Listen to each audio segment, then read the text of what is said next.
Agora eu vou humilhar o Afonso. Vai. O Afonso foi zoado pelo grupo inteiro. O que eu fiz? Eu quis proteger ele. O que aconteceu? Quando eu quis proteger ele, o pessoal veio, você é um merda. Eu falei, eu não sou um merda, o Afonso é meu amigo, o que eu faço com ele? Ele fica bêbado e só falar merda?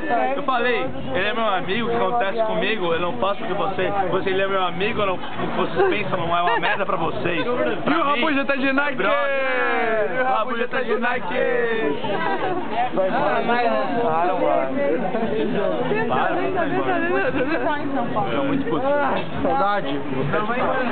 Peraí, cadê o Marcelo? Entra aí, por favor. Jana. Ah, é. Filma isso. Jana Rabuja. Mas é uma Jana Rabuja?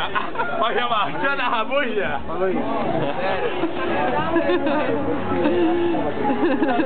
E o Rabuja tá de Nike. E a Lívia tá de Nike.